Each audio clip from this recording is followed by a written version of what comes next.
Well, hello, everyone. My name is Pamela Yao, college 2009, and I'm a member of the Arts at Homecoming Host Committee. So welcome back, and thank you for joining us for our 13th Arts at Homecoming, a hybrid one, in fact. So last year, because of the pandemic, we had the chance to expand Arts at Homecoming even more and into this virtual space. And we were excited to welcome even more alumni home in this way. So we are delighted to offer our alumni even more opportunities for lifelong learning, increased engagement, and deeper connections with the Penn community. And now I have the great pleasure of introducing to you Chloe Reison, who is the Associate Director of the Sachs Program at the University of Pennsylvania. Chloe joined the Sachs Program for Arts Innovation in 2017 to establish its grant-making initiative, which has provided over $1 million in grants to students, faculty, and staff and alumni, as well as departments, programs, and centers from across the university in a range of disciplines. Chloe herself previously worked at the Pew Center for Arts and Heritage, which supports arts and culture in and around Philadelphia.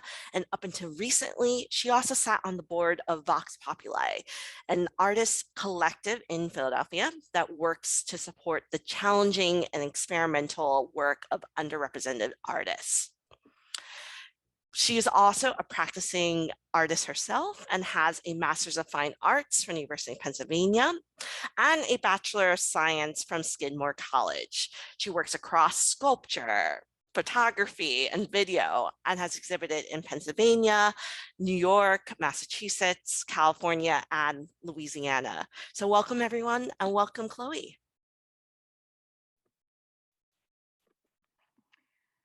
Thank you, Pamela, and thank you all again for joining us today.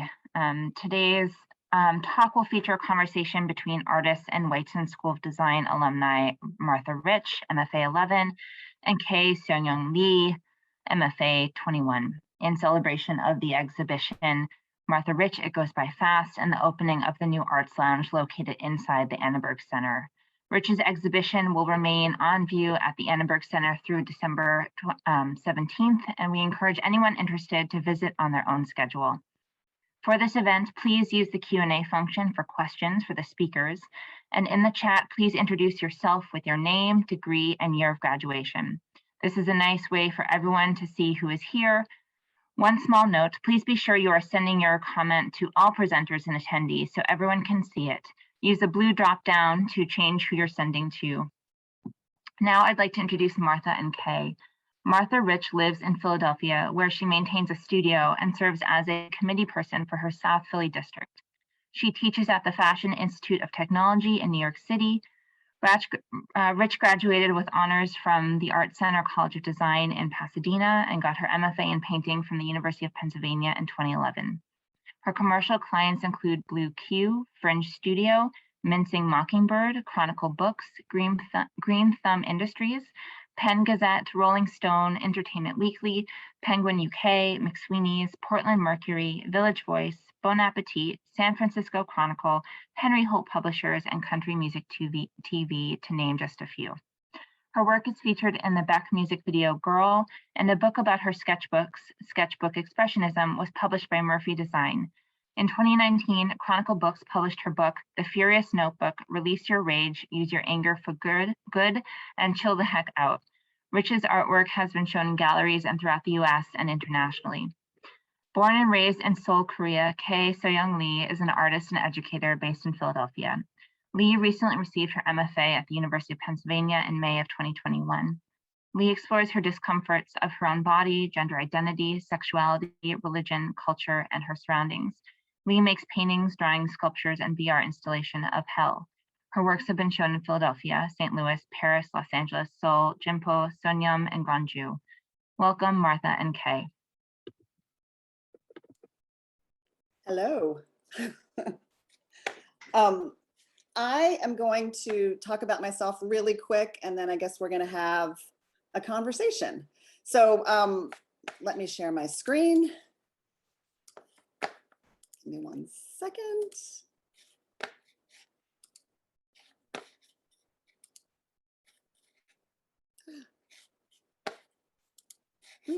Oops, uh-oh, sorry. I got nervous.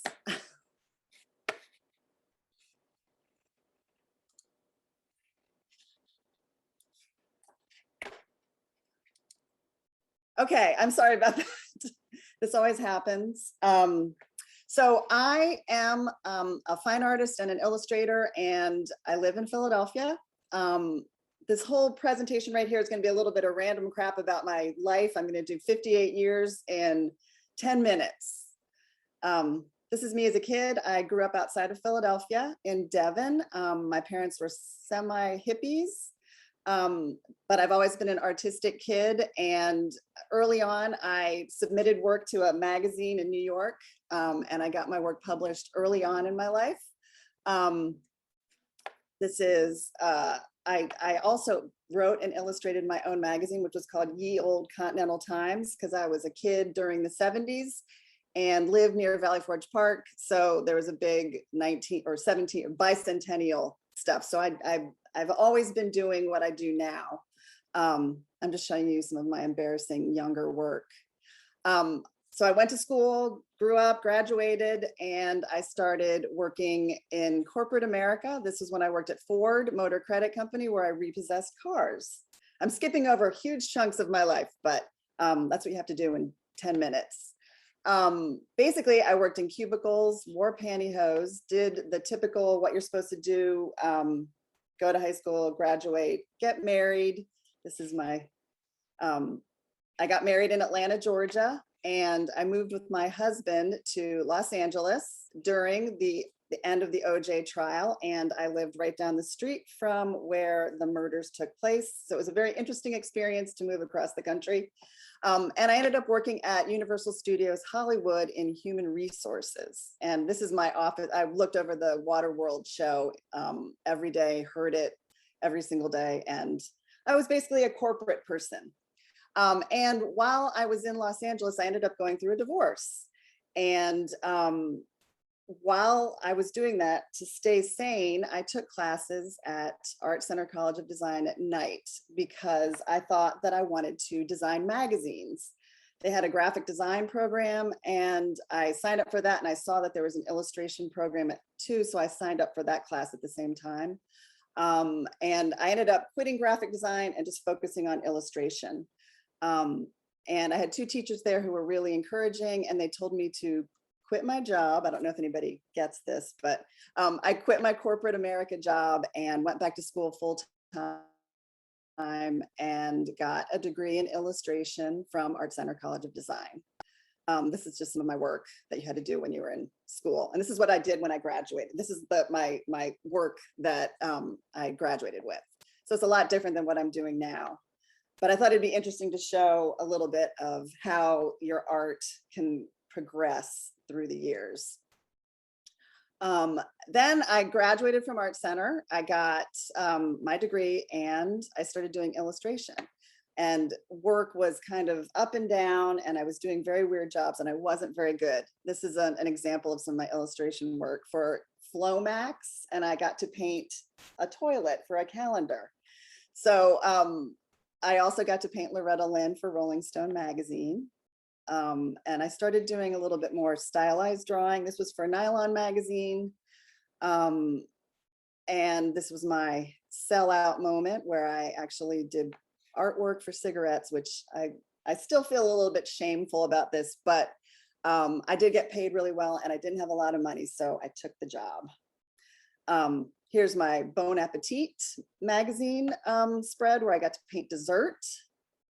And then I got hired to do artwork for a Beck video where they paid me to draw with chalk on the sidewalk, which is kind of a cool thing. I also did a mural that they used in the video. Here's an example of the sketchbook that I used to do, and they made a book out of it. I'm going really fast because the question and answer will be more of a meaty stuff. While I was doing illustration, I wasn't making a lot of money, but I got by. I had another job working as an assistant at a healthcare company. And I made a project where I painted a painting a day for every day for a year. And this is some of the work that came out of that. I'm showing this because a lot of my personal work is what has driven my art throughout the years. So you can see I'm and then I continue this project on and off throughout my career. And this is newer versions of this, where I made a painting and I sell a painting for $100. I made 100 paintings that I sold for $100. I like to give myself projects to do when I didn't have work. So then I was living in Los Angeles, and I had been working as an illustrator there for 15 years. And of course, I decided to move back to good old Philadelphia, where I grew up. And I started to go to Penn, where I made things like Jello out of concrete and glitter, among many other experimental things. This was my final show, where you can see I kind of have a big difference between concrete Jello and doing a lot of little paintings and Post-it note art. Now this is my studio in Philadelphia, where I do most of my work. This is some examples of how although I've progressed many years, I've actually kind of do the same thing I did when I was a kid. I did comics and wrote things myself, and I still kind of do that. And that progressed to making speech bubbles out of wood. This was for a gallery in Portland, Oregon, and they gave me a 2-story wall, and I had to figure out what to do with it. And I decided to try my hand at woodworking, and this is what happened. And this sort of led to a whole bunch of other different lines of work. I illustrate books. I use the speech bubbles. I did a mural for Mural Arts. This was supposed to be a temporary mural, but it is still up. I think it's 6 years later. It's a little bit more faded because they didn't protect it. It's over on Buttonwood. I've painted the outside of buildings. This is a school in Riverside, their art studios. And I did some murals for the airport. This is a page from the book that Chloe talked about releasing your rage. I did a workbook with Chronicle Books after the election because I was feeling kind of mad and angry. And inside the book, you can there's exercises on how to release any kind of anger you have. It can be used for anything. And this is a gallery I just did in Joshua Tree, another installation. We see that kind of progressed into other things like shapes and plants and interesting things, not just speech bubbles. And now I have a woodworking studio in the same building where my studio is, so I can just concentrate on cutting out wood. And this came about doing the installation at that the Sachs Program sponsored.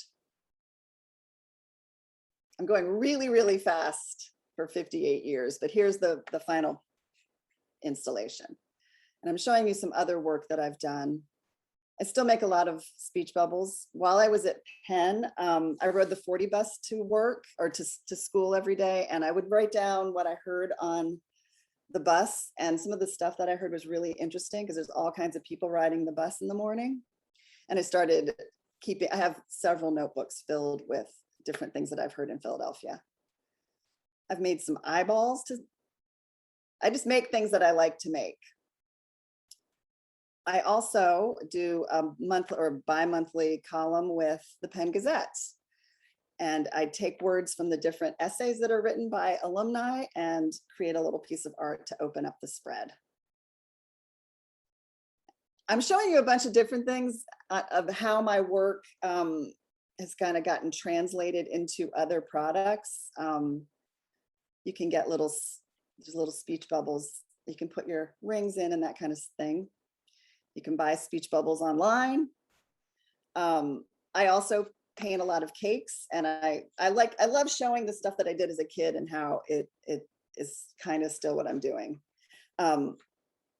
And I've used cakes to help register people to vote. This is another thing that I've been working on when I was at Penn.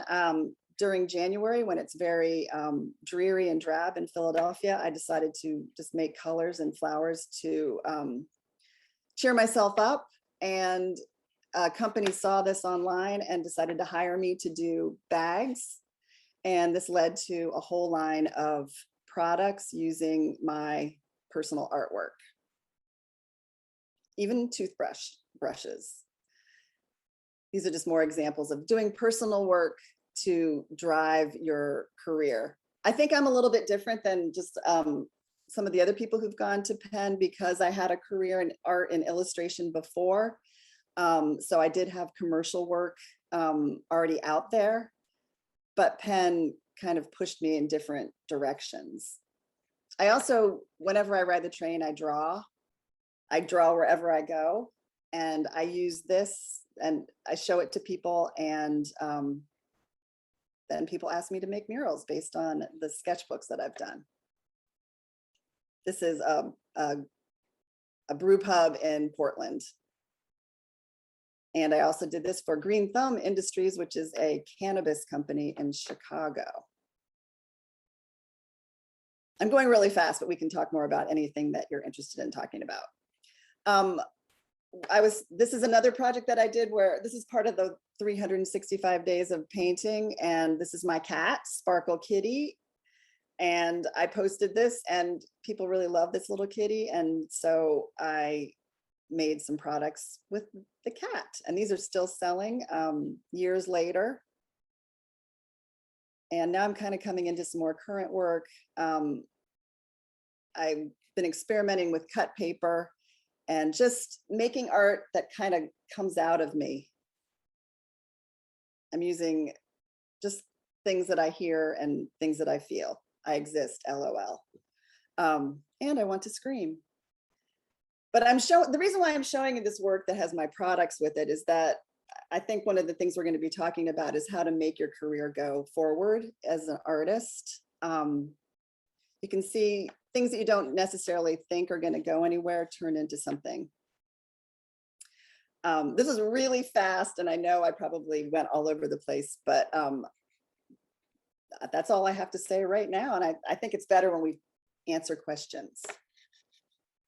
So thank you. Sorry about the glitch in the beginning. Okay. I get nervous. I hate that I still get nervous. How's everybody?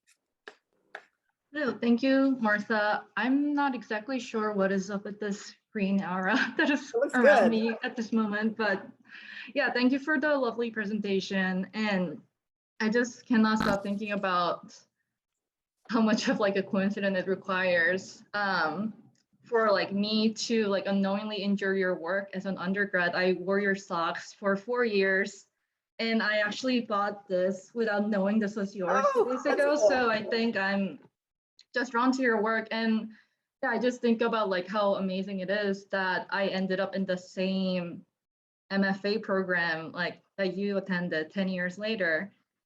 And I actually got to go to Annenberg and see your installation in person. And I was just standing there looking at your installation mounted on the wall and all these chairs around. And I could not help but think whether this experience of you coming back to Penn and installing your work in this open space with a lounge with students reminded you of your first critique at Penn MFA. My first critique was really, really, really horrible and awful, and I cried. I think I felt really out of place when I first came to Penn, since I went to my undergrad. Well, my undergrad was at like an art school that was mainly based on commercial art. And so I got to Penn and it was just like this whole new world. And I didn't really know what I was doing. So I put up this big painting. I don't even know I can't even remember what it looks like, but it just was universally panned. It was just like, nobody liked it. I felt flustered. It was horrible. And it was really, really uncomfortable. And I was like, what have I done? Yeah. Did you want to ask anything else about it? Yeah, I mean, I think I asked you that because we all know that feeling really well. Because as artists, we are not really used to structure or all these lingos that comes into play when we discuss art. And I think you said during your talk that you work very spontaneously. You create things that you like. And I wonder if like talking about theories and like everything that is just like on paper, not in the real world, like was that frustrating for you? And was there a moment when you were questioning art itself, and how did you go through that? Well, so I went to like regular undergrad art school where it was mainly about, shape and color and composition. So there was like concrete things you could critique on. And then coming to a fine art program, it was a lot more difficult. My brain doesn't, I mean, I loved learning about it and hearing about the different concepts and that thing, but my brain was still very much in like, I want to just make something that's pretty. And, I was just super uncomfortable. And I mean, it was a challenge. That's why I did it. But I'm not like, am I answering the question? It was really difficult to have that. I mean, I had actually had more structure in art school than I did at Penn. I mean, you had to take classes and everything, but it was much more open and experimental, and talking about concept and theories was really hard for me. When I first came to Philadelphia into the Penn MFA program, I was talking to Professor Joshua Mosley, and he actually told me that it is okay that if your 2 years at Penn MFA is just filled with failures, just failed projects. And at the time, I completely disagreed with him. And now that I've graduated, I realize how true that statement is. I don't know if you agree, but I want to hear about some failed projects or like things that you consider as like an unfinished thought, but like things that have unexpectedly led you to somewhere that is exciting. So yeah, I would love to hear about some of your failed projects. Well, the very first one I did, it was just bad. I really don't know what it was, but I remember, I mean, Josh is right. I mean, I think my whole thing at Penn was failure. So, and it did help me. But what was really interesting is the piece that I did for my very first crit, I ended up taking it and like destroying it, making it into a whole nother project that also was kind of panned. It was like my like the second crit after that I used it, but I did these like this. I have pieces. The big painting, and I cut it up. I duct taped it. I did all kinds of experimental things with it. And it was just like 100 of like, you go girl. Like I was doing it as kind of humor, and I don't think anybody got it, or they were just like, I don't think that's really fun. Oh, my connection's unstable, but it was really beneficial to destroy something that was already a failure and then make another failure. But it kind of started letting me be, I started becoming more like rebellious because of it. Like I felt like, there are people who got it and knew kind of how to maneuver in the fine art world. And I felt like I didn't. And then I was told after the first year that I had to improve drastically and immediately. Over the summer, I had to create a whole nother work to be able to come back the second year. So I was just like an ultimate failure at Penn the first year. And it just made me, I got angry and I was like, I'm going to rebel. And then the second year was much better. But I've had a couple failed projects, and I feel like just doing, I was playing with type. Look, I've got a whole pile of these. These are, I mean, I've sold a couple of them, but they all say you go girl.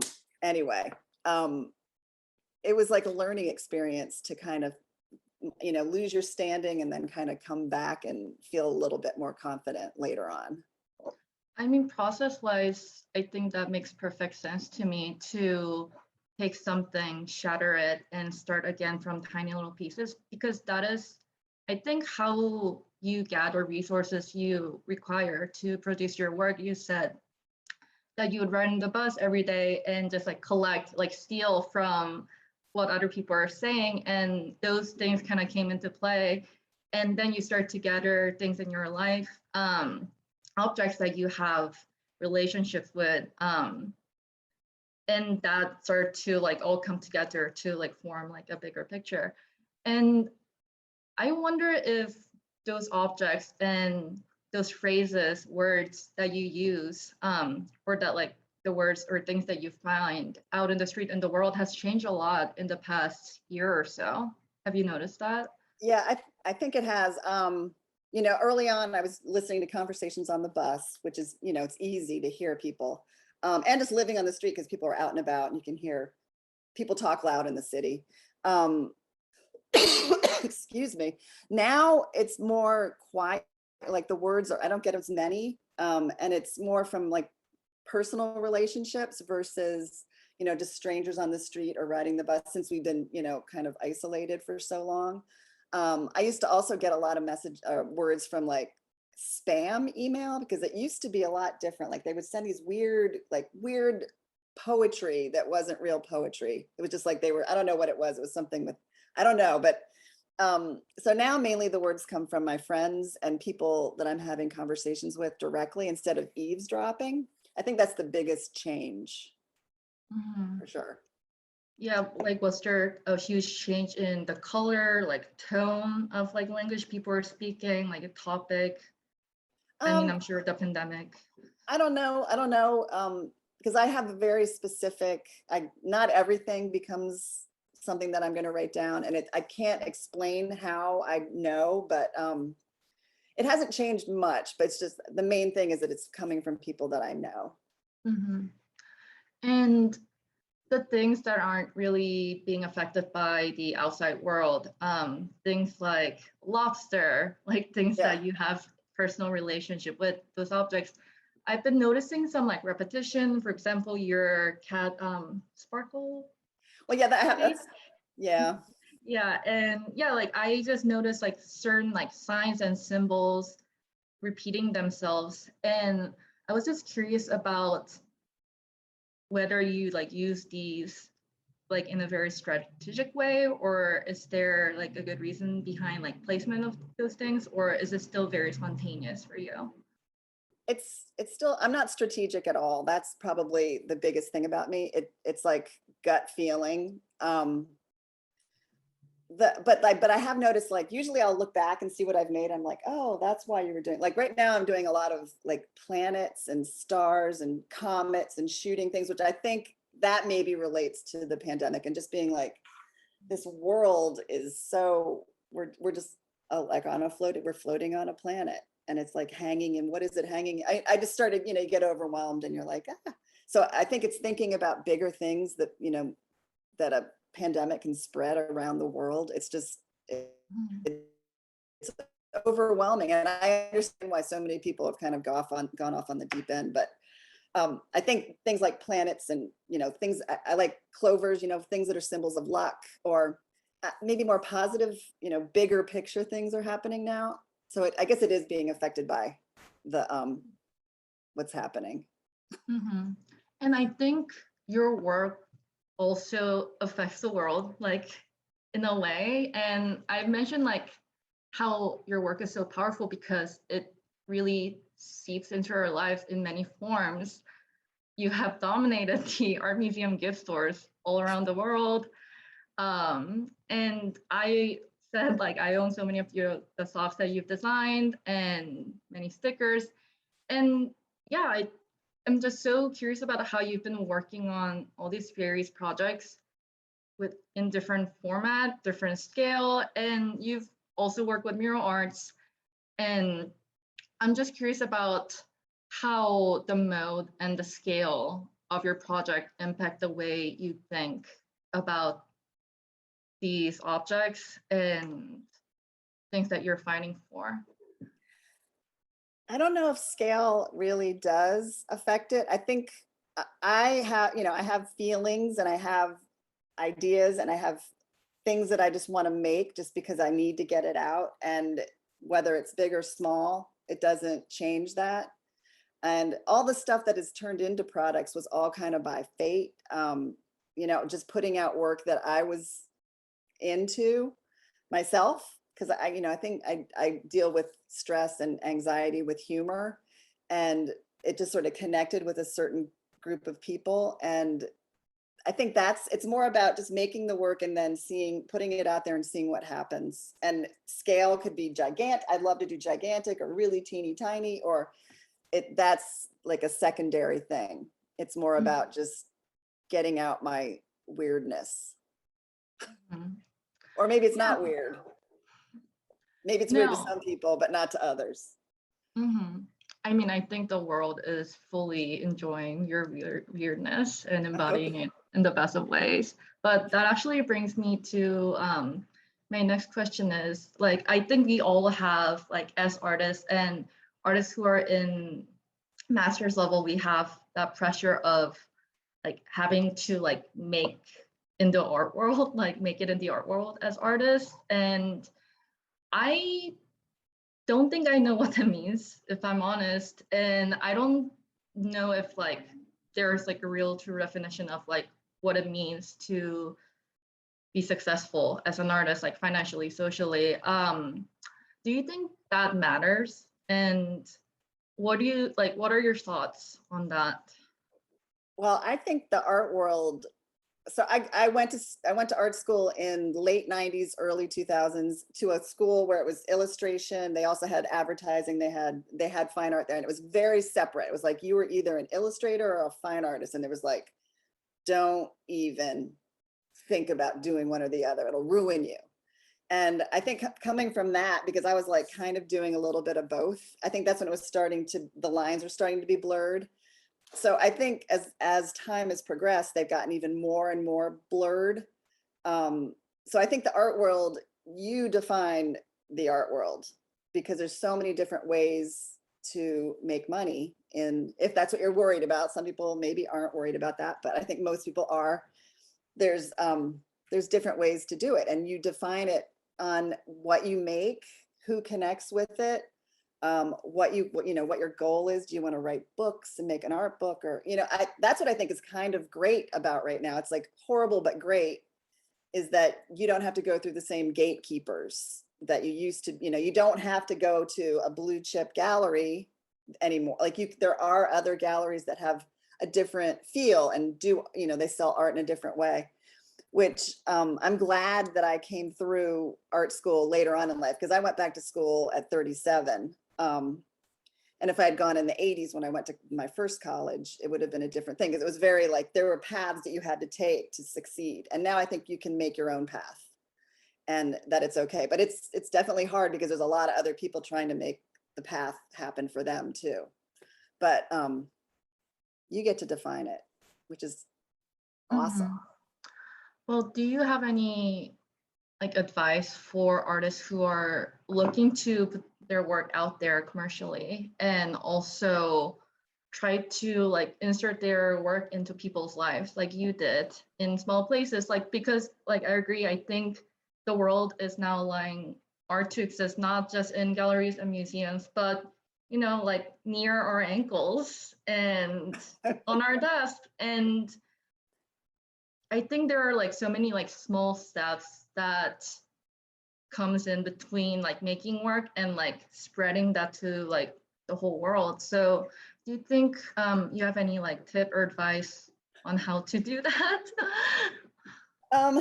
I think first of all, just making work is really, really, really important. Just always making stuff, and also taking breaks, because you don't want to burn yourself out.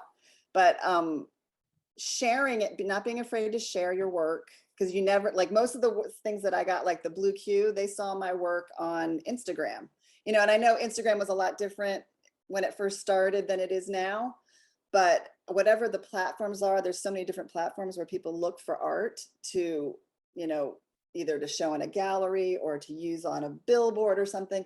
But you have to be open to whatever kind of comes your way. And if you put the work out there that's very true to you, and you're not trying to mimic something that somebody else's path has already taken, there's a good chance that somebody, if all it takes is one person to see it, who, maybe will share with some other people who hire people for art. It all depends on what you want to do. Like if you're a gallery, you want to do gallery, you have to focus on getting your work in front of people and actually making work. It's a hard thing to give advice on, because I've had, you know, like I never thought that I would design socks. Like I never planned on that. It just sort of came about. But I don't know. It's really, I think you just have to put the work out there and keep making stuff, and don't be afraid to make something that's bad, because you will. I mean, you saw I had a horrible calendar picture for Flomax about a toilet, and it's awful, but somebody paid me to do that. I don't know if I'm helping, but it's making work, finding people that you like their work, or designers that you like what they're doing, and, you know, somehow getting your stuff in front of them. There's so many different ways now. It's good and bad, but yeah. Yeah. It's not easy either. I mean, I've been doing it for 20 years, and I didn't really start to make a good living until about 5 years ago, where I wasn't like, where I had money at the end of the month left over. Mm-hmm. And I think I was really intrigued by these projects that you have given yourself, like 100 paintings for $100. And I'm sure like you have done a lot of these like small projects that we don't know about. What was your favorite project that you have given to yourself, and what was your least favorite? Oh, well, the painting a day for a year, I loved it and hated it, because it was hard, but it pushed me out of my comfort zone, and I just started making stuff just to make it. So I let go of too much thinking. For me, thinking too much about a project can hurt it a little bit. So that helped me with that. But it was also like, oh my gosh, I can't believe I have to do, why did I say I would do this when you just don't feel like making art? So it was like my best and my most liked and my most hated. Does that make sense? Yeah, no, I mean, it is a commitment. And I think now that I have graduated, we have all collectively realized that like, oh, we're doing this for the rest of our life. Like we have to just keep doing what we're doing, like make things. And I think that realization was shocking for me personally. And there were definitely like a period of time where I was struggling to make work, like struggling to even assign myself a project. And yeah, like what do you do in those times? Like what do you do when you have like a crisis, like as an artist? Like every day. Well, in the beginning, I never gave myself a break, and I would just like keep trying to push and push and push. And I feel like getting older, I realize it's okay to not do work. It only becomes, you know, you just have to pay attention that you don't let it go too long. But just it needs to be something that's fun for you. Like I think a lot of times people don't realize that you can have fun making art, and I think it's okay to feel joy in making art. And if you're not feeling it, you don't always have to just like constantly be working. Take breaks, go enjoy life, you know, look at a sunset, or, you know, just do something that's not art oriented. That helps when you're feeling in a crisis, I think. Because you do get, you know, there are times when you just can't even lift up a brush and you're like, I can't. And it's okay. But you have to keep making. So you just have to balance. It's finding the balance. That's hard. Right. Yeah, no, I think it was very important for me to hear that, and for the MFAs in the chat to hear that. And yeah, I think I wanted to ask you my last question, which is about your current projects and about your future projects. I'm just excited to hear like what you're currently working on, what you're thinking about working on, and like the possibilities of your world expanding even further. Well, right now, the thing that I'm working on is a book for a professor he's in California, and he's writing a textbook about like the ocean systems and how everything's connected. And he's like kind of letting me interpret the ocean in my own way. And that's like super fun to have somebody he's like not an art directy kind of person. And wants the book to be vibrant, but not, you know, not like a boring textbook. So that's really fun. I'm working on 2 shows, one in Joshua Tree and one in Texas for December. I work with 2 galleries that are kind of, they're like run by people that I really like. The Web Gallery in Waxahachie, Texas, and Hey There Projects in Joshua Tree. And it's both friends who've started galleries, and they have an interesting way of doing it. And then next year, I don't know if this will happen, but I have a friend who has a casting, he's a casting person, independent, like casting metal. And I want to make a door for my house. I want to figure out how to do casting and make like a wild wrought irony, maybe not wrought iron, but whatever, a different kind of metal. So I want to try a new material and do something like that. I think that's another thing. It's just experimenting with new ways of working. It's exciting. That's really exciting to hear, because when I was just looking into like what you made at Penn, like during your time here, I found that concrete jello, and I was thinking about just how different that is from what you're making now, and like, would you ever return to that? And it's really exciting to hear that you're making some like heavy sculptural works. Well, not yet. I haven't done it yet, but I want to. The concrete jello was like one of my favorite things. But everybody's like, and it was very sparkly as well. I like sparkles. Was your studio covered in glitter? Yes. Afterwards? Did it never go away for 2 years? I know whoever's up there on the 3rd floor probably still has sparkles on the floor somewhere. I wonder if it was my studio. It was like the front it was like the front one to the left, right next to the little porch. I can't remember the number. It's on the 3rd floor.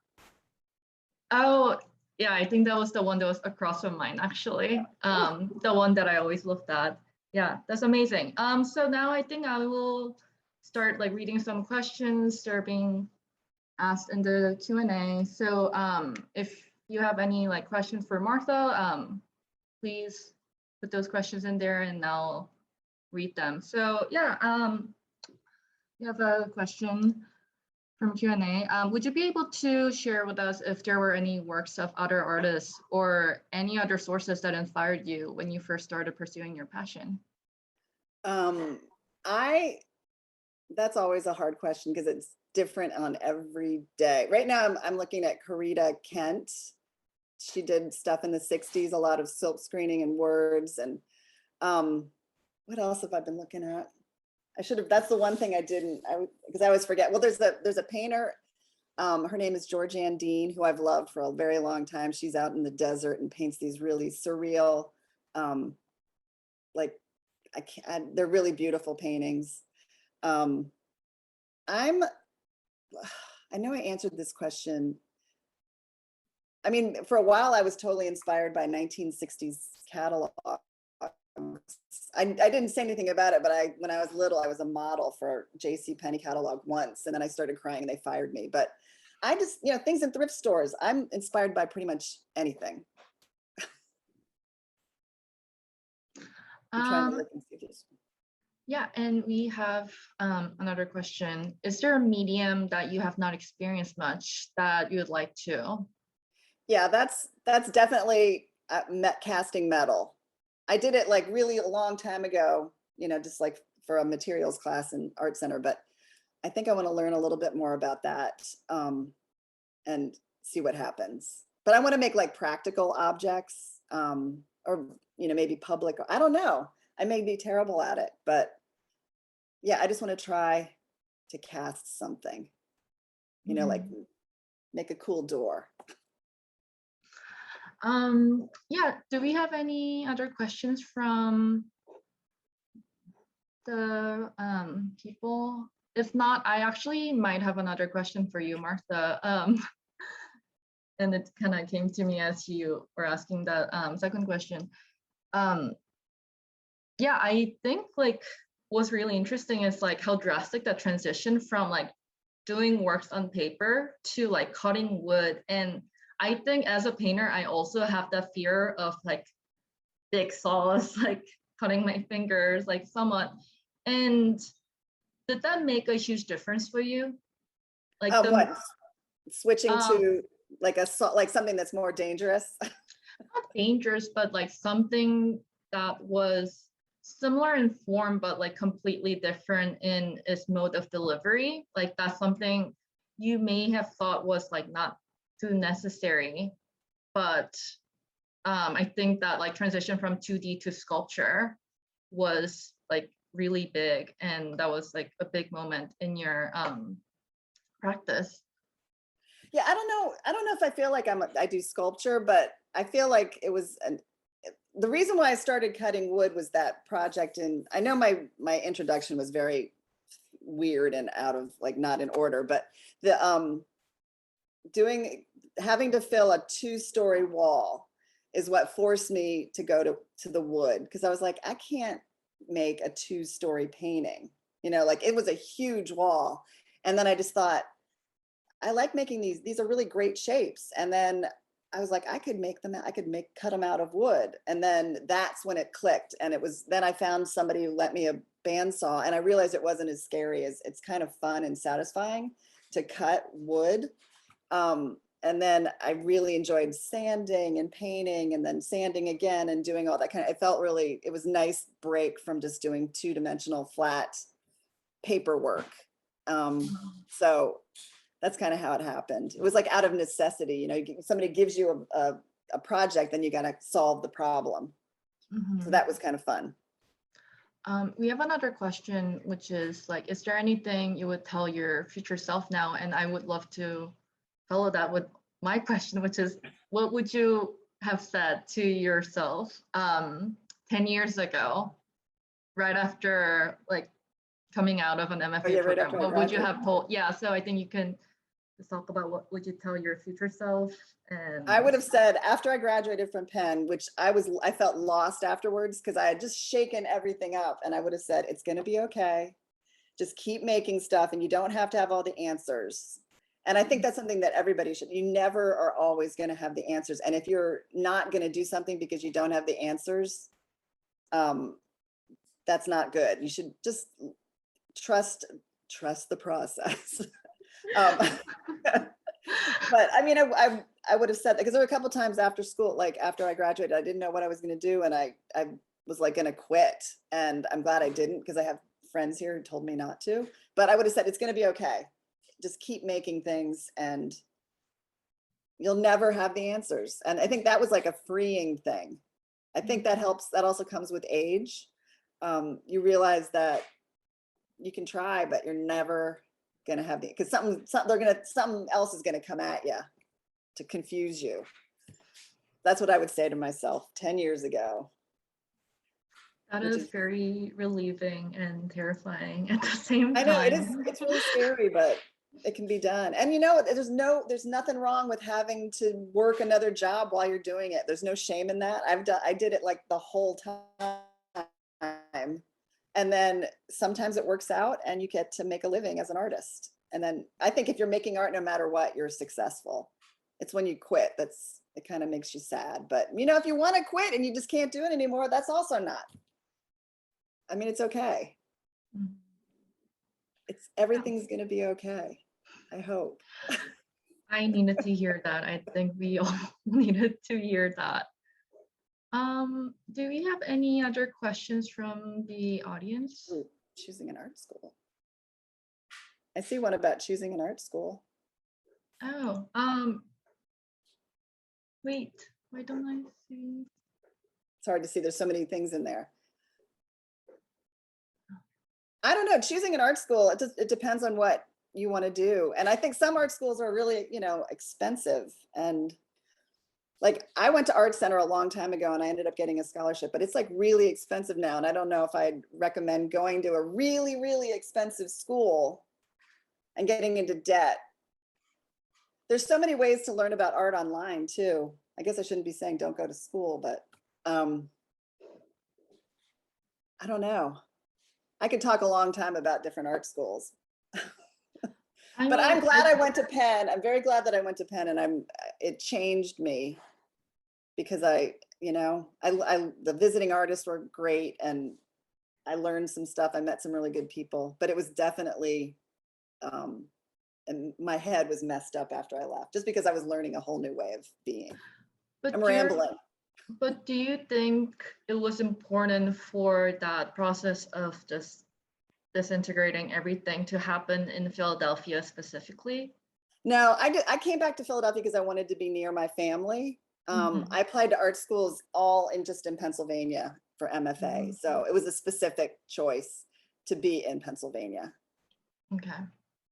But it wasn't like I have to be in Pennsylvania because that will be the way my art will change. Yeah, because I've always wondered, because I think different MFA programs have like different characteristics, like what they sought after. And I think Penn, for the most part, really encourages students to chase like what they're enjoying, what they have fun with, and I think that worked out really well for like me at least, and like for you as well. But I think there are still definitely like the whole question of, is MFA like worth it? Is like art school worth it? Like that, and I think is MFA worth it? Like that's a whole separate thing. And as a person who's like just graduated, like I'm not sure, like 10 years later, like how do you feel? I'm glad I went. I basically went because I wanted to teach, and a lot of places want you to have a graduate degree, but then I found out I don't really want to teach full time, which was, but I found out after. I liked Penn because I got to take classes like in urban, horticulture. That was what was really cool. But I don't know if everybody needs art school. I needed it for confidence. It kind of legitimized, me being like, I don't know if I could have done all this stuff if I hadn't gone, because I would have felt like, because I'm a little insecure, and having a degree kind of like, well, I got the degree, so now I can do whatever I want. It helped me psychologically. So, but then some people can do it without. Right. It's not necessary for everybody. It's not the be all and end all. And another question, what is your favorite everyday objects? One of your favorite everyday objects. I have a concrete dog, and I have a concrete or is it plaster turtle? Like I like weird plaster animals. And then I just went on vacation. I found this weird wax hand. So I like strange objects that just have a feel. But I found this concrete dog in a thrift store in Williamsport, PA. And I love it. It's by my fireplace. Just like. And I think like I might ask you like the final question, and we could wrap this up, but you are also teaching at was it fashion? Yeah, FIT, fashion. FIT, yeah. And what is your, like, I think you ended your presentation by saying like, don't afraid of like messing up. And I wondered if that's something you tell like your students. I wonder like, what do you say to your students the most? Like, what is your like repeated like words of encouragement to like people who are just starting to make art? I tell people that it's okay to make ugly art, and sometimes you should do it on purpose. That I'm more of a cheerleader teacher. Like at first, I guess there was, I'm not a confrontational, like like make you feel terrible and break you down. So, I cheerlead. I feel like it's okay to make bad art. It's, you should do it. You shouldn't feel like angst. It should feel like joy in making art. And that's basically what I say, like make work, enjoy it. It's okay to mess up. You don't have to make portfolio pieces. Like the pieces that are going to be successful are the ones when you're feeling free and not obligated. And I've got to make something good. So I repeat that over and over and over again to my students. It's about having joy in making art. And I know that's not always not everybody subscribes to that. But for me, that's how, when I'm making something and just like, then it starts to happen, and you never know when it's going to hit. You can't force it.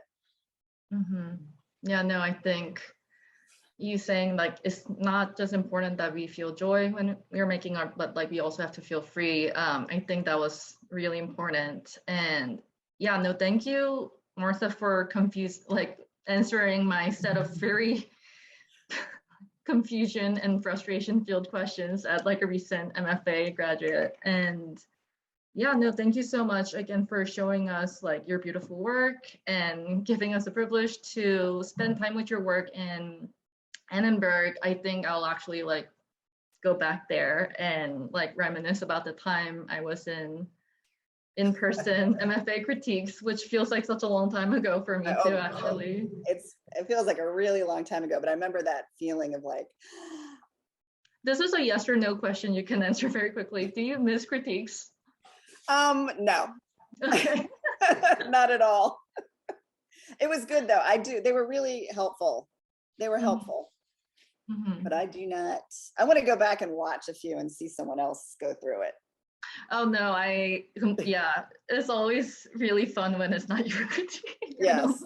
Yeah, fun. But no, it's like wonderful to have you back on campus, Martha. And yeah, if you haven't seen her work in person, during the Arts Lounge in Annenberg, so please go spend some time with. And if anybody has any questions, you can always email me and I will answer questions one-on-one too. Martha@martharich.com.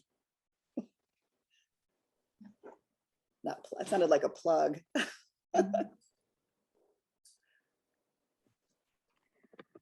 Thank you. Thank you, Martha. Thank you, Kay. And I want to thank you all for attending today's event. And also a special thanks to Pamela for hosting. And again, Martha and Kay for your insights. We will be sharing this recording in case you'd like to rewatch or share it with others.